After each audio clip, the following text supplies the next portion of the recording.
Os amigos dizem que é sensível, fiel, corajoso e que tem muito sentido de humor. Mas poucos aceitam dar uma entrevista porque Pinto da Costa cortou relações com a RTP, por causa de um programa de humor. A história nunca contada de Pinto da Costa. Vamos ver.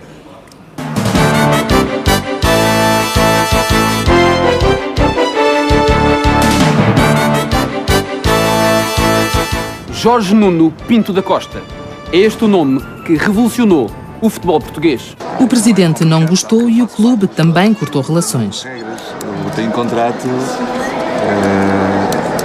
portanto, com a devida autorização, tenho todo o gosto em colaborar, mas tem que ter autorização, mas tenho todo o gosto. O clube não autoriza quadros como Vítor Bahia, Reinaldo Teles, Hernani Gonçalves não falam.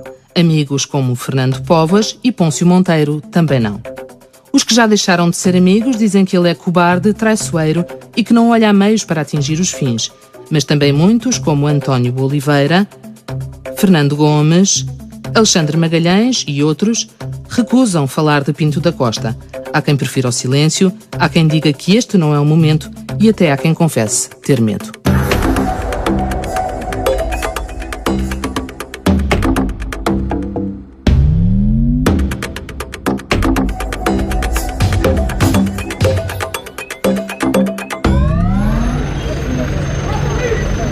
Corre o ano de 1980 e as câmaras da RTP registram para a posteridade um acontecimento inaudito. Na final da Taça de Portugal, adeptos do Benfica e Sporting torcem juntos pelos encarnados. Ou melhor, contra o adversário do Benfica neste dia, o Futebol Clube do Porto. Jorge Nuno Pinto da Costa dirige o departamento de futebol e Pedroto é o treinador. Em 3 épocas, a dupla vencera 2 campeonatos. Mas, neste dia, Pinto da Costa está prestes a deixar o clube. No início do ano, anunciara que saía da direção e, apesar do então presidente Américo de Sá ter insistido que ficasse, Pinto da Costa recusou. Só quando o outro foi convidado para o seu cargo é que quis ficar. Era tarde demais. A final do Jamor é tensa. A época fora marcada por um clima de guerrilha. No relvado joga-se jogo duro, dos 2 lados. César marca o único golo da tarde, o Benfica leva a taça e o Futebol Clube do Porto as mágoas da derrota. No fim do jogo, Américo de Sá permanece no estádio com os dirigentes do Benfica. Lá fora, a sua equipa é insultada e agredida. Em comunicado, Pedroto e restantes técnicos dizem que Américo de Sá é um traidor. Vende a Lisboa o Futebol Clube do Porto. Os jogadores solidarizam-se incondicionalmente com Pinto da Costa e falam em rescisão coletiva. Pedroto é suspenso e deixa o clube. A equipa entra de férias e no regresso para a nova época 14 jogadores recusam trabalhar com o novo técnico. Vão treinar para Santa Cruz do Bispo e instalam-se na estalagem de Santo André, na Póvoa. Naquele que ficou conhecido como o Verão Quente do Futebol Clube do Porto, participam, entre outros, António Oliveira, Fernando Gomes, Otávio Machado. O Verão Quente foi algo extraordinário. Nenhum outro grupo de trabalho seria possível fazer ou tomar uma posição daquelas. Uma posição forte, de unidade, de coesão, mas isso era aquilo que nós fazíamos todos os dias. Os dissidentes emitem comunicados contra a permanência de Américo de Sá à frente do clube. Pinto da Costa acusa o presidente, então deputado do CDS, de se condicionar ao poder de Lisboa e diz que ele quer fazer do clube uma quinta do CDS e das suas ambições políticas e pessoais. Américo de Sá diz que Pinto da Costa quis ser o dono do clube. Acusa-o e a Pedroto de vaidades, orgulhos e ambições de poder e de recorrerem ao insulto contra dirigentes, clubes e árbitros, criando um clima de guerra que prejudica o Porto. Na estalagem dos dissidentes, muita gente vai e vem. Oscar Cruz, mais tarde dirigente portista, também por aqui passou. Olha, o meu papel nessa altura foi ir junto dos jogadores, estar com eles e contribuir financeiramente como os outros o fizeram.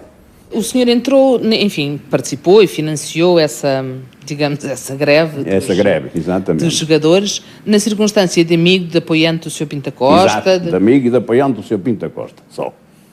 Então quer dizer que ele esteve por trás dessa greve? Ele esteve por trás e por a frente, esteve em todos os lados. Ao fim de quase 3 semanas, os dissidentes regressam aos treinos e a paz volta às antas, por uns tempos.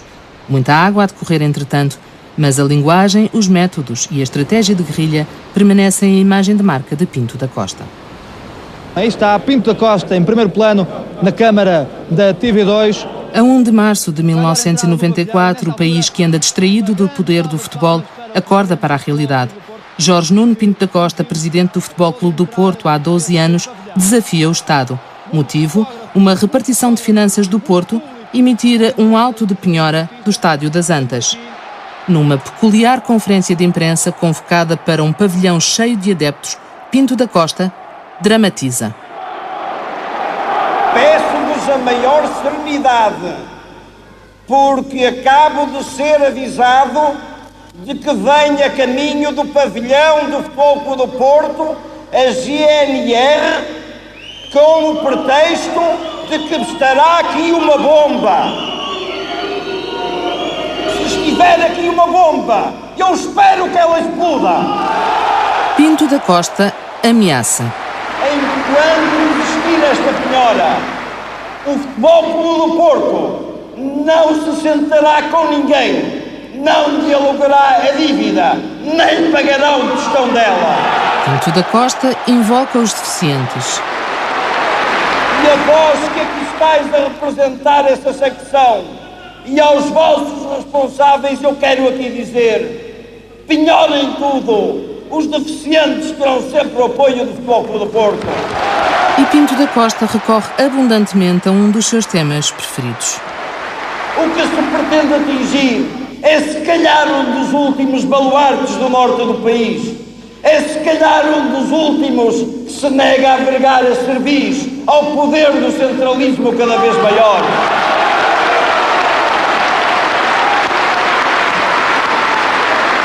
Façam, levem-nos o dinheiro, façam-nos a Expo 98 e falem de São Já de 99 e a de 1000.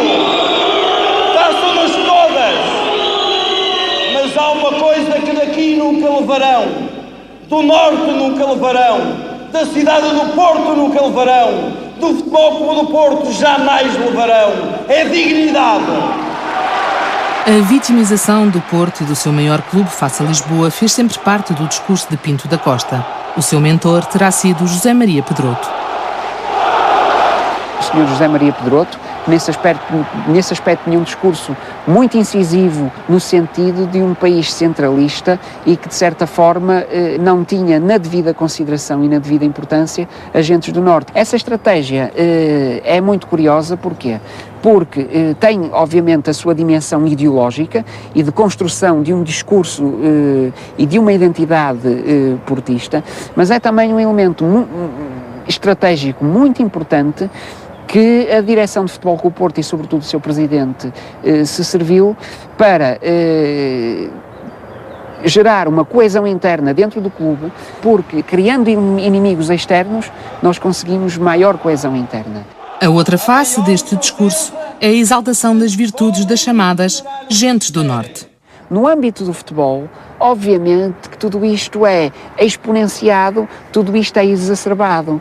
Um dos cascóis dos Super Dragões diz assim: desde a data da fundação de tão gloriosa pátria, que uma raça inferior se misturou connosco, procurando adquirir os nossos conhecimentos e demais proveitos. Tal escória deve ser eliminada e entregue às mãos dos Super Dragões. Isto está escrito num cascol. Entre os milhares de adeptos presentes no pavilhão das Antas naquele dia está precisamente o agora líder dos Super Dragões. Ele disse: então se está aí uma bomba, vamos morrer todos porque isto não vai parar, vai continuar a Assembleia. Acho que isso foi um dos momentos marcantes, não só para mim, mas também para o clube, para toda a gente perceber que não iam denegrir a imagem do Porto, nem iam diminuir o Porto. Cavaco Silva é na altura chefe do governo e Eduardo Catroga ministro das Finanças. Decorriam negociações com os clubes de futebol que deviam ao fisco e à Segurança Social cerca de 11 milhões de contos. 3 meses antes da célebre conferência de imprensa, as finanças tinham pedido ao Porto que apresentasse bens à penhora como garantia do pagamento da dívida. O próprio clube entregara 2 cadernetas perdiais. Naturalmente, então fomos nós que demos os elementos. Deram o Estádio das Antas para a penhora? O Estádio e a retrete. Eram 2 artigos diferentes. Mas então, quem é que no Futebol Clube do Porto deu o estádio como para a penhora? Quem? Os serviços. Os serviços. Objetivamente fui eu. Então, e porquê é que o presidente do Futebol Clube do Porto veio mostrar tanta... Porque é inteligente. Porque se aproveitou exclusivamente dessa situação. Acha Ou que pensa que os atos políticos as pessoas não têm conhecimento. Se calhar nós é que pensamos que eles não têm conhecimento. Nós é que pensamos muitas vezes que as pessoas se vêm fazer muito surpreendidas. Eu não sabia disto. Estou perfeitamente indignado. À volta de Pinto da Costa, os grandes clubes do país cerram fileiras. Está em causa o interesse de todos. Antes das SADs, o futebol era visto por uma cotada. Ninguém se metia com o futebol. Tinha-se lá as inspeções das finanças, etc e tal, mas aquilo iam lá ver e andavam e passavam e iam embora. À vidinha deles, estava tudo bem. Pronto. Pinto da Costa diz que não volta às negociações enquanto a penhora não for levantada, mas encarrega Valentim Loureiro de negociar uma garantia bancária em nome do clube.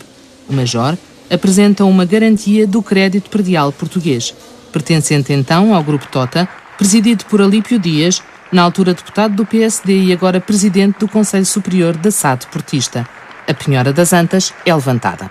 Tendo eu visto aquela situação, e pronto, porque também estava nessa altura sintonizado com o governo do PSD, e porque era amigo do Pinto da Costa e do Futebol Clube do Porto, eu achei que poderia ser capaz de arranjar um esquema para ultrapassar, que eu nisso também sou um bocado inventor. E realmente, enfim, meti-me, conseguiu-se, resolveu-se. Os clubes resolvem o problema das penhoras, recebem um perdão de parte dos juros e negociam uma forma de pagamento especial, o Totonegócio. Em 2005, as dívidas do Totonegócio ainda rondavam os 24 milhões de euros. Apesar da vitória, Pinto da Costa mantém a partir da penhora uma guerra com o governo de Cavaco Silva. Olha, então eu vou-lhe ser franco e claro. Se me disser assim, o professor Cavaco Silva e este governo vai governar mais 4 anos, eu digo-lhe é uma catástrofe. O seu primeiro-ministro rasgou os artigos do 255 ao 262 da Constituição, rasgou-os onde se diz regionalização e deitou-os ao caixote do lixo. Esse motivo pode levá-lo, assim, a entrar na política? Não lhe posso garantir que nunca entrarei nisso. Mas o senhor disse também... Pinto da Costa nunca chega a formar um partido, mas seriam precisos muitos anos e um outro portuense para sofrer a sua primeira derrota política.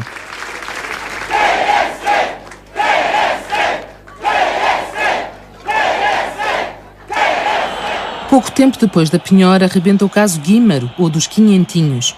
Numa busca à casa do árbitro, a Polícia Judiciária encontra a fotocópia de um cheque de 500 contos emitido pelo presidente do Lessa, que na época anterior se sagrara campeão da 2ª Divisão, depois de um jogo em que Guímaro cometera muitos erros. O árbitro é detido e no mesmo dia a PJ faz buscas na casa de Reinaldo Teles, braço direito de Pinto da Costa. Porque é que havia de estar preocupado? Eu não sou árbitro, não sei se há corrupção ou não. As pessoas que sabem e que o afirmam é que devem estar dentro do assunto, lá sabem porquê. As investigações do caso Guímaro tinham começado depois da publicação de um artigo do jornalista Marinho Neves. Corruptos e bem pagos, descrevia uma vasta teia de corrupção e explicava como eram feitos os pagamentos para comprar resultados. No final, só os dirigentes do Lessa e Guímaro foram condenados. Foi uma coisa insignificante, foi de facto depois aconteceram coisas muito estranhas, como está a acontecer agora aqui do apito dourado, por exemplo, o Reinaldo Teles foi apanhado numa escuta telefónica em que falava dos célebres quinhentinhos, que eram os 500 contos que o presidente de Lessa tinha que dar ao Guímaro, e estava envolvido, portanto isso era um indício de que ele estava envolvido em algumas situações e foi constituído arguido por causa disso, mas passado algum tempo, inesperadamente e sem ninguém entender, o Reinaldo Teles passou de arguido para testemunha da acusação. Ninguém entendeu, nem eu entendi, nem por isso são coisas da justiça. 2 anos depois, outro árbitro, outro caso.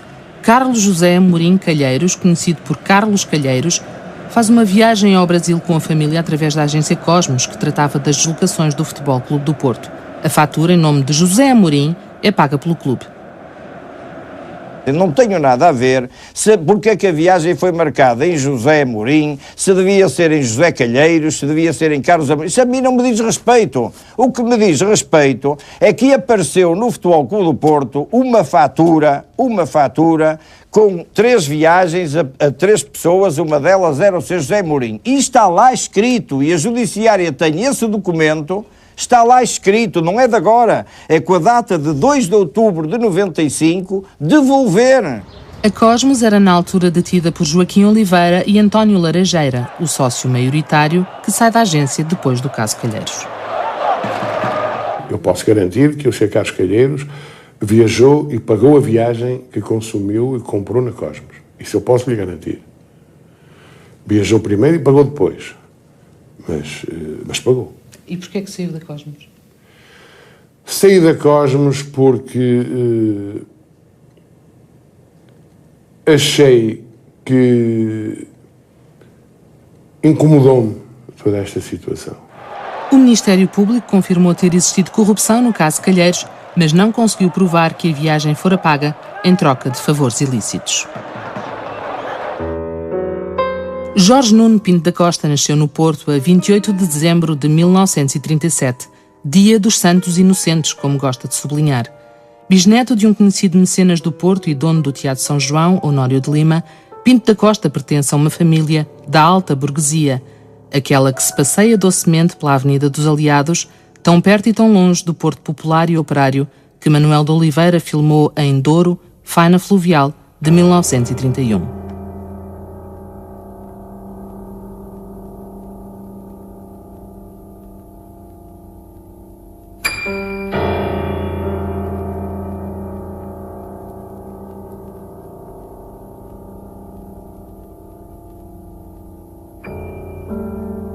Rezam as biografias que Jorge Nuno, o quarto dos 5 filhos de Maria Elisa e José Alexandrino, é desde criança muito dedicado à mãe. Depois da primária no Porto, vai como interno para o Colégio Nuno Álvares, dos Jesuítas, em Santo Tirso. O Colégio das Caldinhas, como era conhecido, mudou muito desde esse tempo, mas ainda há quem se lembre do rapaz. Era o normal, assim, como qualquer outro, não é? Quanto posso recordar, talvez pela parte esportiva, se tivesse destacado um bocadinho mais.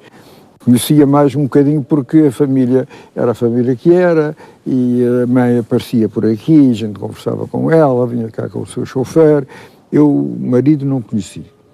Ela esteve a tratar-se, era doente, tinha qualquer problemas e precisava do ar do mar.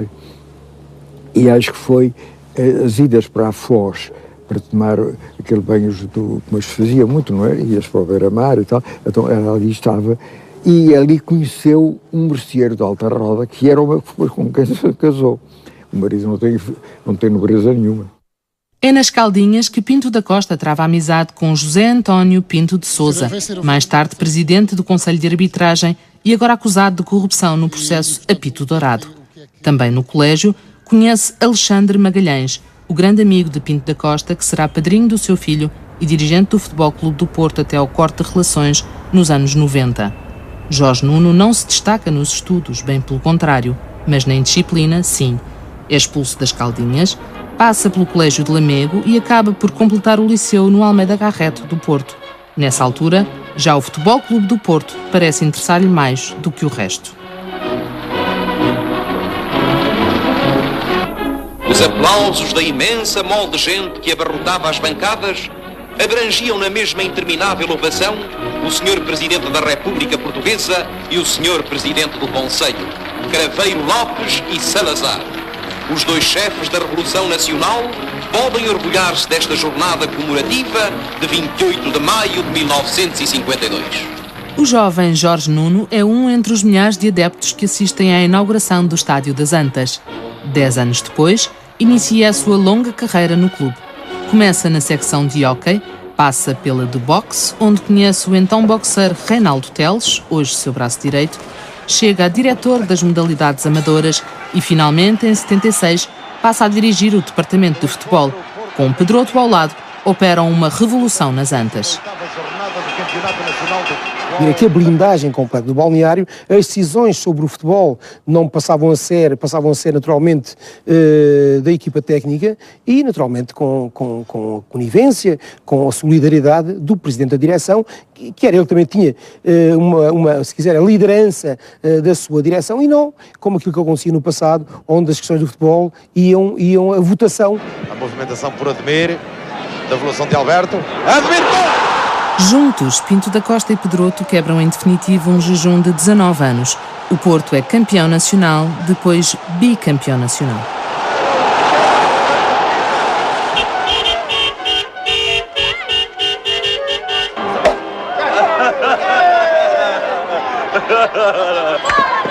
Com o verão quente, a dupla sai, mas logo no ano seguinte começa a preparar-se a candidatura de Pinto da Costa à presidência. Há quem garanta que ele sempre quis o lugar, mas a versão oficial dos acontecimentos é outra. Ele estava a pensar, era arranjar um presidente, e para isso foi ter com o Neca Couto, que era um portista, e o Neca Couto disse-lhe a ele: Jorge, o Porto não precisa de mim, o Porto precisa do meu dinheiro e precisa de ti a presidente.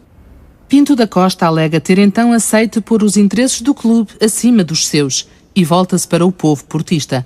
A campanha, muito animada, percorre os bairros e freguesias mais populares da cidade e arredores. As finanças do clube estão um caos, mas com Pinto da Costa na presidência e Pedroto como treinador, os troféus começam a chegar. Em 1984, a equipa vai à primeira final europeia com a Juventus. Marca, mas perde. 3 anos depois, volta a uma final. O adversário é o Bayern de Munique. Eu estive em Viena na semana que antecedeu a vitória na Taça dos Campeões. Estive em Viena na qualidade de representante do Futebol Clube Porto para a área da segurança.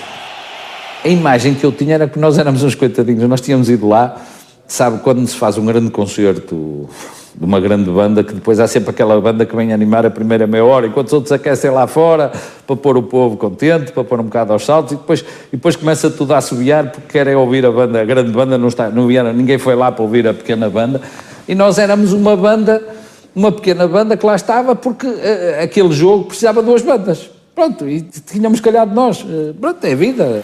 Eles chegaram-nos a perguntar: o que é que vocês estão cá a fazer? Fiquei ofendidíssimo e disse: nós vimos aqui ganhar a taça.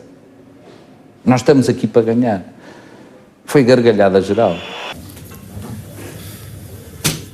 Em direto na RTP, depois da final, o treinador campeão deixou claro a quem é que, segundo ele, cabiam os louros. Tudo isto não acontece por acaso, tudo isto tem a ver com o trabalho, tudo isto tem a ver com um projeto, fundamentalmente um projeto encabeçado por um homem que está aqui ao meu lado, sem o qual tudo isto não seria possível. Seria Pinto da Costa o grande obreiro das vitórias do Porto? Ainda hoje o assunto é tema de discussão. Pedroto morreu em 85 e já não assistiu à consagração europeia da equipa, mas há quem aposte nele como o grande estratega. 80% das estratégias utilizadas hoje em termos desportivos pelo Pinto da Costa, ele conseguiu-as através do Sr. José Maria Pedroto, que eu conheço todas essas estratégias. Oliveira. Há quem jogue na dupla. Aí está, Costa. Os estrategas eram os dois. O Pedroto era essencialmente estratega, pôr a equipa a jogar, eventualmente a indicar jogadores que deveriam ser contratados ou dispensados, e toda aquela engrenagem técnica que tem que funcionar numa equipa de futebol. E depois, naturalmente, Pinto da Costa era o homem que desenvolvia as ações necessárias para conseguir aquilo que o treinador pretendia para a sua equipa. E há quem vá para a tripla, embora reconhecendo a superioridade de um dos lados. Havia no Futebol Porto um líder natural, chamado José Maria Pedroto. Havia o Sr. Jorge Pinto da Costa, que era efetivamente o intérprete, daquilo que eram as orientações do Pedroto em termos diretivos, e havia depois todo um batalhão, se assim quiser, de pessoas largamente disponíveis para no campo traduzirem essa ambição e esse desejo com trabalho, suor e lágrimas. No Café Orfeu, à Boa Vista, o futebol ainda anda de mesa em mesa. No tempo de Pedroto, juntava-se aqui à volta dele uma tertúlia de que faziam parte Pinto da Costa, o seu amigo Pinto de Sousa e Valentim Loureiro, entre outros dirigentes, técnicos e jornalistas ligados ao futebol. Pedroto definia táticas e estratégias que Pinto da Costa usou com sucesso. O senhor vai ao restaurante 2 anos com 2 anos é verde. 2 anos o seu companheiro é canário. O senhor vai alternando companhia. Eu vou almoçar com toda a gente que eu queira e que queira. Que aceite. Quando há um que diz eu fico de fora, pois fica. Eu tentei que o senhor Manuel Damasio almoçasse comigo em vez de consigo. Ele preferiu almoçar consigo, ele lá sabe porquê. Escolho melhor os restaurantes. Acredito. Essa estratégia também é made in Pedroto. Portanto, tem 25 anos, não é? Ou 20 e poucos anos. Ele sempre dizia que os 2 clubes de Lisboa são muito poderosos e juntos chegavam para combater o Futebol Clube do Porto. Portanto, a estratégia seria dividi-los e depois juntar-se ora a um, ora ao outro e estabelecer uma estratégia de gestão de forma a exercer o poder e a assumir o poder. Se as paredes do Orfeu falassem, talvez pudessem esclarecer se foi também aqui que alguns homens do Norte desenharam outras estratégias de conquista de poder no futebol nacional. Não era nada disso, era o convívio. Convivia-se, falava-se, discutia-se. O combate àquilo que Pedroto designava por hegemonia de Lisboa faz-se em 2 frentes. A Associação de Futebol do Porto passa a controlar o importante setor da arbitragem. Anos depois, iria falar-se do sistema. O que é o sistema? Doutor, olha, é um conjunto de relações, de cumplicidades e que tem a ver com aquilo que é poder no futebol, que é o verdadeiro poder, que é a arbitragem. Numa estrutura, de facto, que é uma autêntica autocracia, neste momento tem 2 caras. O Pinto da Costa e o Sr. Major. Por outro lado, desenvolve-se uma estratégia de confronto. Pinto da Costa mantém um confronto quase permanente com os organismos desportivos e até com árbitros. Os homens do apito sempre o temeram. Muitas conversas que tive com colegas meus, as referências que eram efetuadas, o homem lá de cima, se a malta se porta mal, dá cabo da gente. Olha, um árbitro já está retirado, internacional, uma vez dirigiu o Futebol Clube do Porto Benfica, foi o seu primeiro derby, o primeiro clássico que arbitrou no Estádio das Antas, e aos 20 minutos de jogo, o capitão do Futebol Clube do Porto naquele tempo, João Pinto, cometeu uma falta sobre um jogador do Benfica que justificava cartão vermelho. Objetivamente, era cartão vermelho. E o árbitro mostrou-lhe o cartão amarelo e o jogo prosseguiu. No fim de semana seguinte, encontrámos-nos no mesmo hotel, porque ele ia para um outro jogo e eu para ele disse, a semana passada não mostraste o cartão vermelho ao João Pinto, porquê? E eu disse, tu és maluco? No Estádio das Antas, mostrar o cartão vermelho ao capitão do Futebol Clube do Porto, 20 minutos de jogo, eu não sou maluco. Dentro das 4 linhas, o clube acumula troféus em todas as modalidades. No futebol, há motivo para festejar quase ano sim, ano sim. Em 1997, a equipa quebra a barreira psicológica do Tri.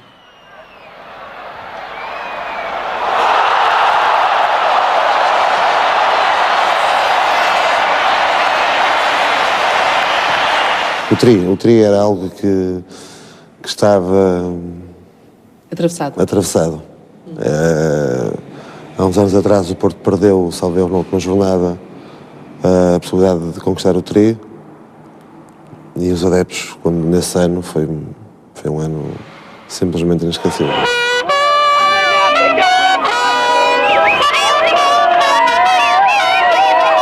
A partir desse momento tínhamos entrado definitivamente para a história do futebol português e do futebol Clube do Porto.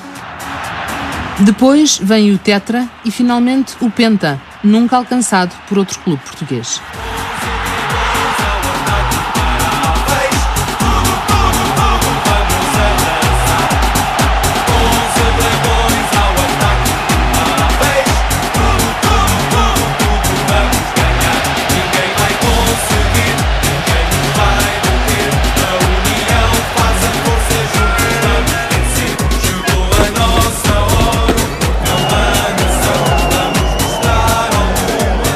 Líder incontestado do Futebol Clube do Porto, Pinto da Costa entra no século XXI como um dos homens mais poderosos do país.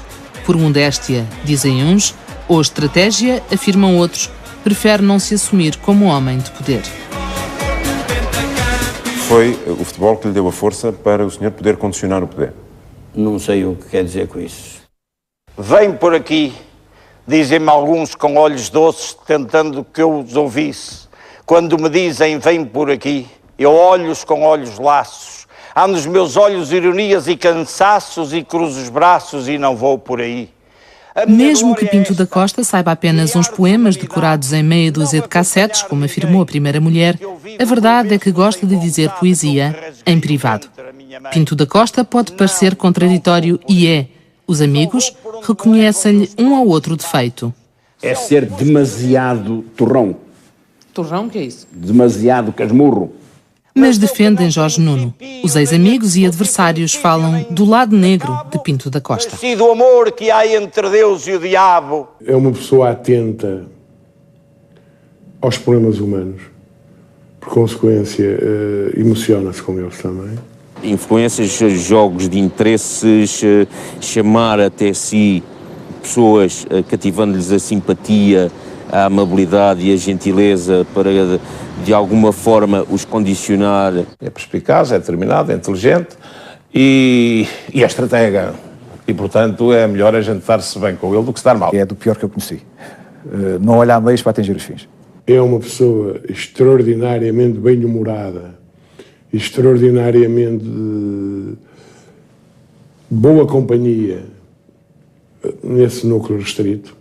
É uma pessoa querida, uma pessoa que as pessoas querem ter, porque é uma pessoa que cria bom ambiente, que tem piadas certas. Não admite humor sobre ele.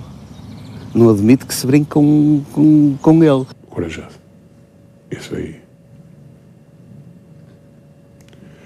Aquela frase, quantos são, não é dele, mas podia ser obrigado a ele. É frágil, é medroso, não é capaz de enfrentar os adversários olhos nos olhos. É uma pessoa que se sente bem numa área de confronto. Com tempo da gente atrás. Com tempo da gente atrás. É um tipo excepcional, de uma sensibilidade extraordinária, um coração bondoso, sempre pronto a ajudar os amigos. Diga uma pessoa que ele tivesse sido solidário, generoso, diga uma pessoa. Uma. Consegue enumerar-me uma? Pôncio Monteiro, não. Artur Jorge, não. Ivites, não. Teles Rosto, não. Otávio, não. Fernando Gomes, não. Jorge Costa, não. Vítor Bahia, não. O próprio Pinto da Costa admite que para ele algo pesa mais que as amizades. Eu sempre disse que por mais amigo que seja das pessoas, eu ponho os interesses do Futebol Clube do Porto acima das minhas amizades pessoais e dos meus interesses pessoais. No mesmo programa, durante cerca de 40 minutos, Pinto da Costa nega que tenha contratado José Mourinho antes daquele dia. Você sabe perfeitamente que o Mourinho foi contactado hoje à frente da União de Leiria. Nas respectivas biografias, Pinto da Costa e Mourinho confirmam que o primeiro contacto fora afinal feito um mês antes. Otávio era então o treinador. O mais estranho é que eles tiveram tanto cuidado, mas tanto cuidado, em fazer isto sem ninguém saber, que, passado horas, eu estava a receber, no fim do jogo, eu estava a receber mensagens anónimas que tinha ganho o jogo, mas tinha perdido o lugar. Mas mais grave, a partir daí, passei a altas horas da madrugada a receber chamadas telefónicas com insultos. Para defender os superiores interesses do Futebol Clube do Porto, ele é capaz de tudo. Tudo implica o quê? Tudo. O que é tudo? Diga-me lá o que é tudo. É tudo. Até onde é que ele pode ir? Eu penso que só não pode ir só não vender a mãe e a filha. E os filhos. O Futebol Clube do Porto e o seu presidente estão tão ligados que é difícil distinguir os interesses de um dos do outro. Terminado o liceu, Pinto da Costa vai trabalhar para um banco, até que o então amigo, Alexandre Magalhães, o leva para a empresa do pai, a Sarcol.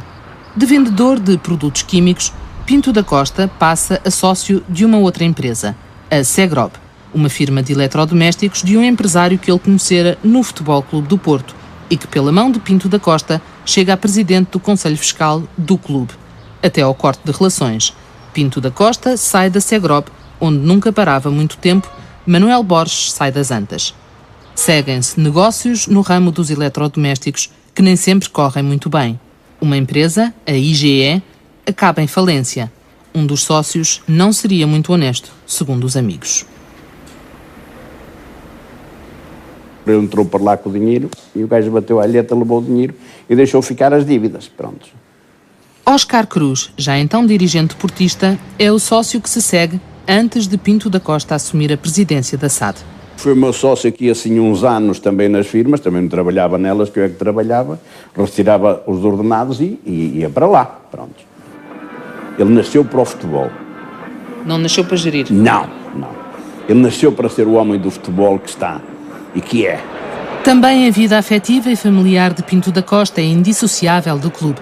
Em 64, casa com Manuela Carmona Graça, filha de uns amigos de família, e 3 anos depois nasce o filho, Alexandre. A segunda mulher conhece-a nas Antas. Já quase cinquentão, Pinto da Costa apaixona-se por uma jovem secretária, Filomena Moraes, e da relação nasce Joana, em 87. Apesar disso, continua com Manuela e só em 98 casa com Filomena. Mas no inverno de 2000, apaixona-se por uma jovem que trabalha num bar de alterno, o Calor da Noite. Quem apresentou Carolina e Pinto da Costa foi Reinaldo Teles, o dirigente portista que já foi empresário da noite. Pinto da Costa, que já passa dos 60, e a nova companheira, de 20 e poucos anos, viram capa de revista cor-de-rosa. Formam um par inseparável, até nas situações mais improváveis.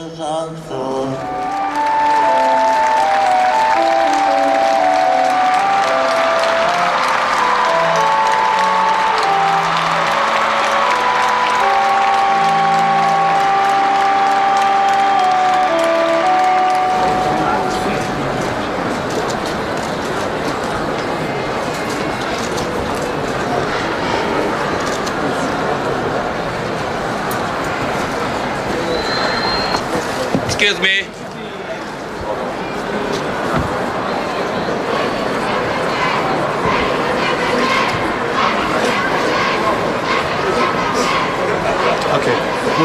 Carolina Salgado ganha o estatuto de primeira-dama do clube. Há quem lhe chame a Evita do Porto, talvez por causa de uma célebre deslocação da equipa à Luz, à frente dos Super Dragões. Se calhar o Sr. Pinto da Costa envolve-se demasiado em situações que conhece e que lhe tocam no coração e depois, naturalmente, é apunhalado exatamente por essa sua maneira de ser. Isso, enfim. Está a falar da Carolina? Não falo de Carolinas. Estou a falar de coisas que lhe têm acontecido e que são o resultado de ele se ter dedicado a quem naturalmente lhe deveria merecer mais algumas reservas. Vamos a ver. Eu penso que na parte sentimental o Sr. Pinto da Costa, pronto, não é tão bom como no futebol. –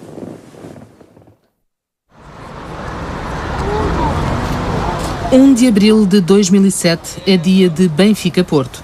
Para os adeptos portistas, o jogo do ano. Junto ao Estádio do Dragão, o líder da claque distribui os bilhetes. Segundo Fernando Madureira, a venda de bilhetes e o merchandising são as principais formas de financiamento da claque. Para ambas, é precisa a colaboração do Futebol Clube do Porto. Apenas uma minoria dos membros da claque será violenta, mas o certo é que áreas de serviço foram vandalizadas e assaltadas nestas viagens para Lisboa.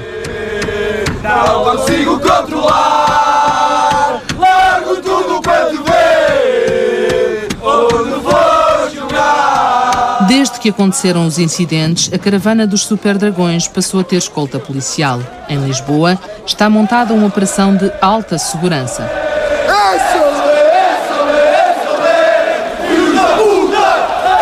Os ânimos aquecem assim que os adeptos portistas avistam os primeiros habitantes da capital.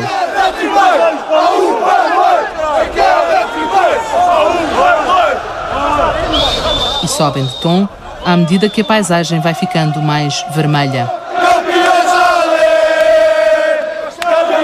No estádio, os adeptos do Porto são recebidos à pedrada. Durante o jogo, a claque azul e branca lança petardos e cadeiras a feridos.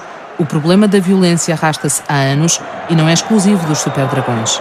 Há um laxismo, uma omissão que chega, claramente, a ser encarada como cumplicidade, desde logo pelo Estado, ao nível dos poderes públicos, incluindo os governos sucessivos e a administração pública, e depois pelos órgãos reguladores da modalidade em causa, Federação e Liga, e finalmente pelos clubes. Sendo certo que isto cobre, para não ir mais longe, os 3 grandes clubes de futebol e cobre todas as claques envolvidas com esses clubes.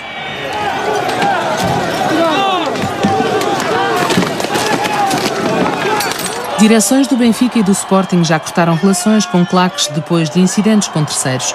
Pinto da Costa era visita de casa de Fernando Madureira e só cortou relações com a claque quando o treinador Co-Adriante foi agredido pelos Super Dragões. Há quem lhe chame o exército de Pinto da Costa. Chamei o exército porque encaro, na maior parte das vezes, a postura das claques como algo que é manobrável, controlável e utilizável de acordo com os interesses dos clubes. No caso concreto, relativamente às claques do Futebol Clube Porto, era manifesto, e na altura também o foi, que o próprio Futebol Clube Porto esteve presente em algumas cerimónias de honra, jantares de honra da Super Dragões, e chegou mesmo a dedicar títulos à claque. Antes de acontecer o caso Adriance, nós éramos, digamos, amigos. Eu era visita de casa dele, ele era visita da minha casa, nós conversávamos, éramos pessoas amigas. O que era capaz de fazer por ele e pelo clube? Matar ou morrer, no sentido figurado.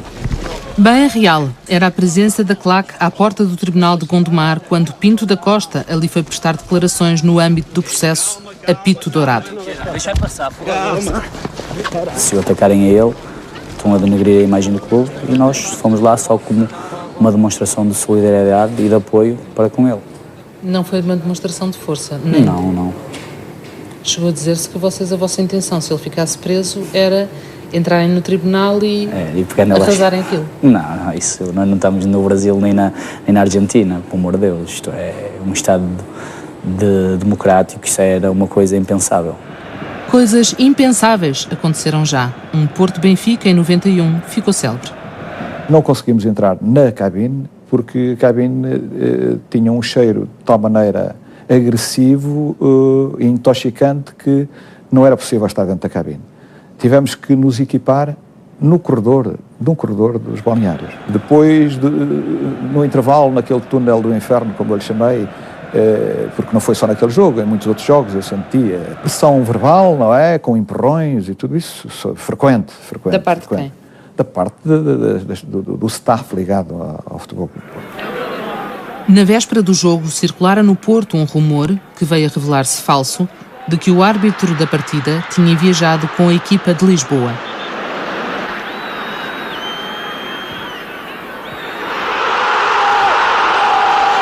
O Benfica vence o jogo com 2 golos de César Brito.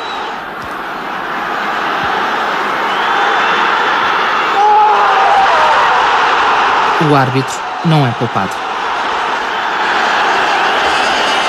O árbitro saía acompanhado normalmente pela polícia, mas as pessoas em cima da polícia eram pontapés e murros, tudo aquilo que era possível fazer foi feito num ambiente terrível. Não é? Um inquérito concluiu que o Futebol Clube do Porto tinha um corpo de segurança privado ilegal. Um dos seus mais ativos elementos seria um agente da PSP, Abel Gomes. O relatório foi enviado para a Procuradoria-Geral da República, que arquivou o processo. Também os profissionais de informação são alvo frequente da fúria de adeptos. Autor do gol do Famalicão, ponto final nesta transmissão. Paulo Martins, e este será mesmo... Uma agressão aconteceu em direto na RTP no fim do jogo Porto-Famalicão, em 93. Para a história fica mesmo este resultado. Para si, os votos de uma boa semana de trabalho. Boa noite.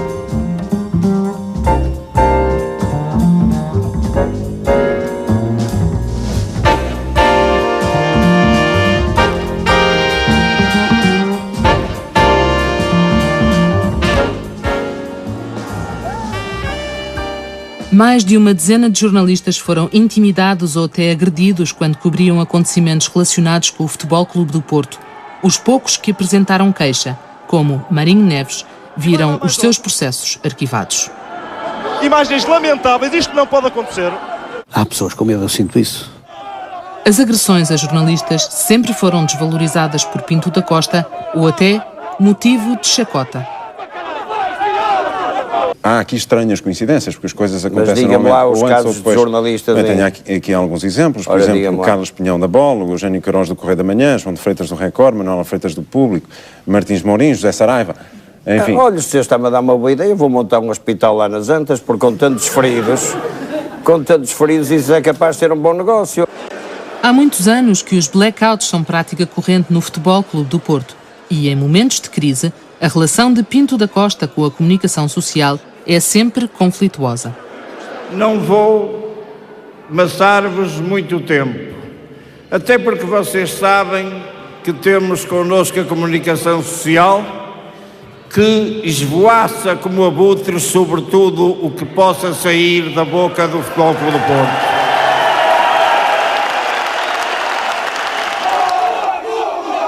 Também políticos sofreram na pele a violência dos portistas. Em março de 2002, Rui Rio precisa de escolta policial para sair da Câmara do Porto, cercada por adeptos vindos de uma manifestação contra a suspensão das obras do estádio. Mais tarde, Pacheco Pereira é vítima de uma tentativa de agressão. É na altura em que há a célebre manifestação que é convocada pelos Super Dragões diante da Câmara, que aliás foi também apoiada pelo Partido Socialista, e portanto aquilo criou um ambiente de grande tensão. Só houve 2 pessoas que foram visitar a Câmara, que fui eu e o Miguel Veiga. Eu faço umas declarações à saída da Câmara de que deve existir registro, pronunciando-me sobre a manifestação, porque a manifestação de que se esperava ser gigantesca, de facto era muito mais pequena. Quando eu digo isto, que a manifestação era muito mais pequena, aquilo criou de facto um clima de insultos e de violência. E quando à noite eu chego ao hotel, comecei a ser insultado. Eu, enfim, não liguei muito, entro no hotel e vem atrás de mim 3 ou 4 energúmenos, um dos quais à frente para me baterem, um dos quais um tipo vestido, parecia o Eminem, com aquelas coisas e tal. E eu tinha comprado uns livros, tinha uma saca de livros. Peguei na saca dos livros e fiz um gesto assim, e depois começam a aparecer empregados que entretanto viram pelo circuito interno e portanto, nunca houve propriamente verdadeiros vias de facto, mas houve uma clara tentativa de agressão. Pacheco Pereira denuncia, Pinto da Costa reage. O senhor está a insinuar que Pacheco Pereira inventou esta história? Você já viu alguma coisa que eu provo? Não vi, mas basta... Basta-lhe o quê? Basta num depoimento de uma pessoa que nós presumimos seja de boa fé. A mim não basta. E eu vi foi o doutor Pacheco Pereira às portas da Câmara, cá fora, na rua, tranquilamente, sem sequer ligarem absolutamente nada, falar o tempo que quis, a dizer coisas sem nexo. Ele próprio, nas suas declarações, de facto, ajudou e muito a criar um clima de violência. Até à eleição de Rui Rio, a relação entre Pinto da Costa e os políticos foi um longo idílio, apenas interrompido durante a crise da Penhora. Umas vezes em representação oficial, muitas outras a título privado, autarcas, deputados, ministros e primeiros-ministros de várias cores políticas e até presidentes da República partilharam momentos de glória com Pinto da Costa. Uma relação privilegiada com o poder resulta em benefícios de vária ordem. Por exemplo, conseguir que um certo diretor de jornal vá a tribunal. O Paulo Portas já tinha faltado um sem número enorme de julgamentos. E ele falou, até penso que era do PSD, queixou-se, e o ministro disse, mas isso não pode acontecer. Então, se não pode ser ministro, veja se me consegue resolver o problema, a trazer o gajo aqui assim, para ele responder ao juiz. Pronto. E foi quando, naturalmente, o ministro terá dado instruções a quem de direito para o juiz mandou, a polícia daqui foi lá buscá-lo. Às 6 da manhã, às 9h30, estava ele a entrar aqui no tribunal na Rua do Bolhão. A relação do Sr. Pinto da Costa com o poder político no Porto era uma relação, de facto, de mando, de autoridade, e que eu sempre achei ilegítima. E, como se sabe, tinha componentes políticas, mas teve componentes de favores mútuos, aqueles favores mútuos que o futebol dava. Quando Rui Rio é eleito, está a ser construído um novo estádio.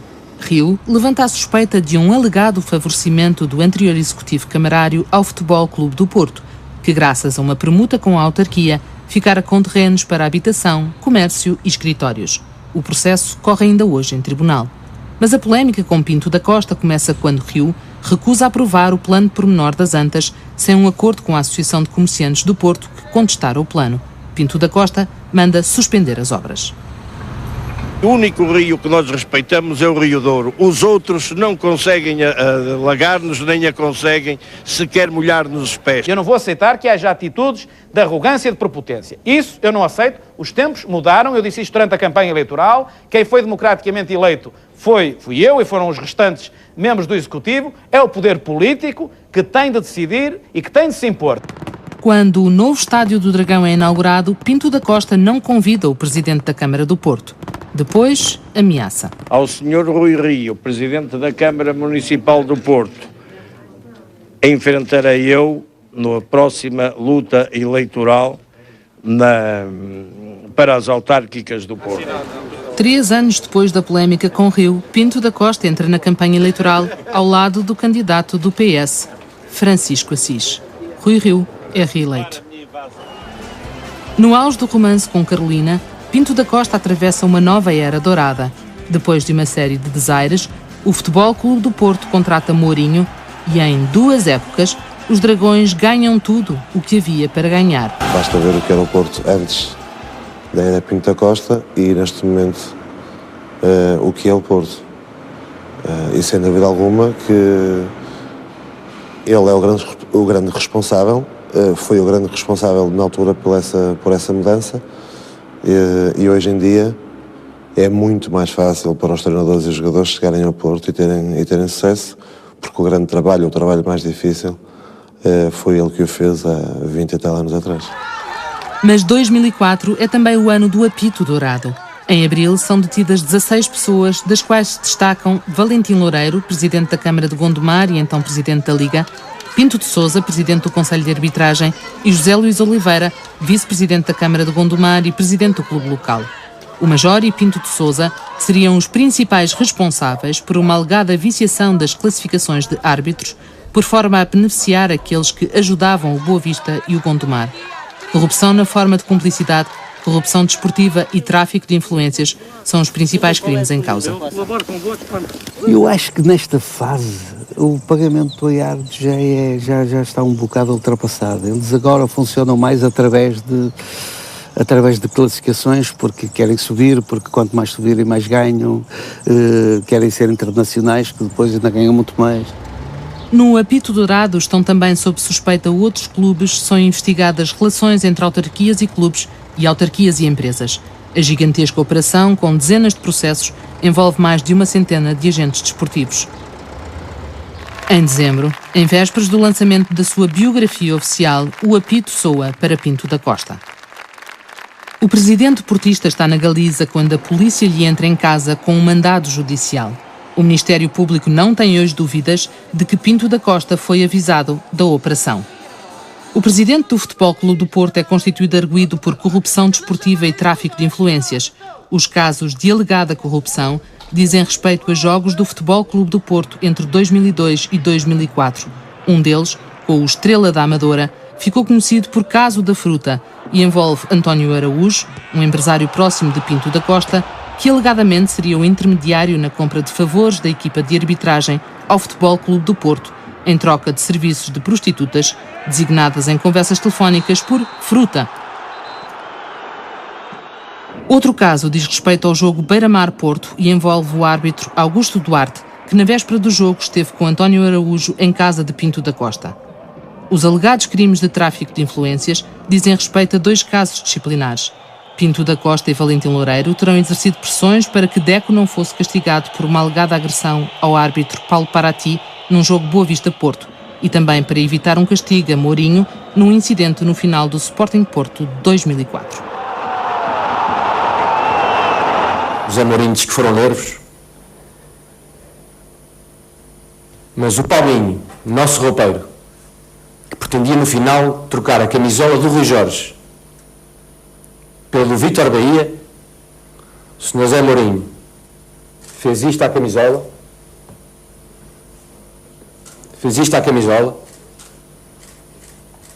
e disse que gostava que o Rui Jorge morresse em campo. No tribunal, Pinto da Costa apresenta a sua versão dos acontecimentos, negando quaisquer irregularidades. 2 processos são arquivados e reabertos mais de um ano depois por causa de Carolina Salgado. Já na condição de ex-companheira de Pinto da Costa, Carolina revela em livro a sua versão do que terá sido a vida com o presidente portista. Dá pormenores sobre encontros com árbitros. Confirma que tinha como visitas de casa os senhores Martins dos Santos e Augusto Duarte? Confirma? Exatamente. Foram lá algumas vezes e iam preparar os jogos, certo? Eram pagos em dinheiro e também eram presenteados com umas meninas, não era? Para lhes fazer companhia, para beberem uns copos, para o Futebol Clube do Porto ganhar. Outro caso relatado no livro diz respeito à agressão a um ex-vereador de Gondomar, Ricardo Bexiga, que denunciou irregularidades na Câmara. Carolina afirma que um dia Pinto da Costa lhe fez um pedido. Para contactar as pessoas que bateram, que agrediram o Dr. Ricardo Bexiga. A conversa resume-se a isso, a mandar limpar o que devem perceber o que é limpar o Dr. Ricardo Bexiga. Das livrarias ao tribunal vai um passo. Carolina confirma aos procuradores tudo o que escrevera. Pinto da Costa é constituído arguido como alegado mandante da agressão a Bexiga. É também acusado de corrupção nos jogos com o Estrela da Amadora e com o Beira-Mar e ainda no Nacional Benfica, da época 2003-2004, também arbitrado por Augusto Duarte. O best-seller de Carolina assume foros de escândalo. As críticas vêm até de indefetíveis portistas.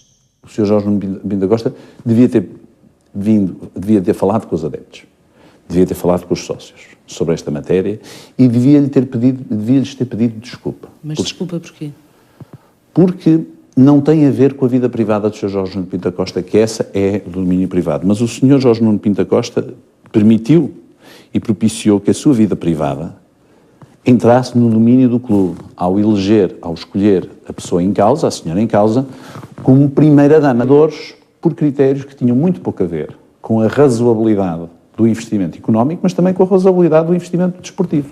As contas da SAD foram impugnadas pelo acionista e ex-melhor amigo de Pinto da Costa, Alexandre Magalhães, por causa da atribuição de prémios aos administradores, num ano em que o passivo ultrapassou os 120 milhões de euros e por causa do pagamento de comissões pela compra de jogadores, prática que só era habitual na venda. A partir de determinada altura, e eu senti isso claramente, os empresários tinham mais força que o Sr. Pinto da Costa no balneário do Futebol Clube do Porto.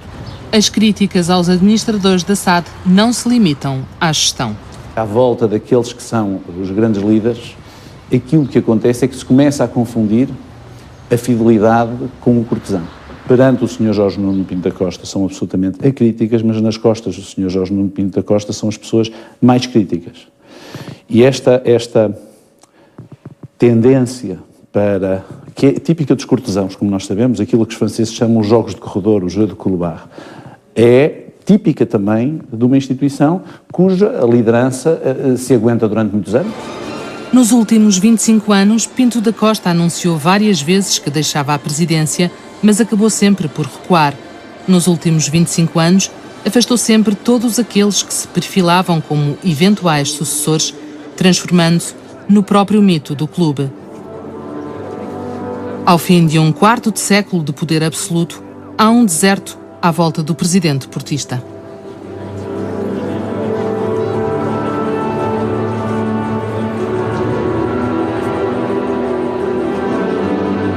Aquele passeio da fama que o Futebol Clube do Porto tem, faltam lá alguns nomes, claramente. Mas quem é que é responsável por isso? É a política de guerrilha. Era um homem de diálogo, que sabia ouvir. Depois, não sei porquê, quiseram nomear Papa, mas quando ele teve a missão de ser Deus, naturalmente que estragou tudo aquilo que tinha feito. Há 40 e tal anos que está ligado àquilo. Já está de tal maneira metido no corpo e na carne e na cabeça, em todos os sítios, que ele já não vai viver sem aquilo. Nascido o amor que há entre Deus e o diabo. Pinto da Costa foi eleito para um novo mandato de 3 anos no Futebol Clube do Porto. O que teria sido e o que será um sem o outro, ninguém sabe. A minha vida é um vendaval que se soltou, é uma onda que se levantou, é um átomo a mais que se animou. Não sei para onde vou, não sei para onde vou, mas sei que não vou por aí.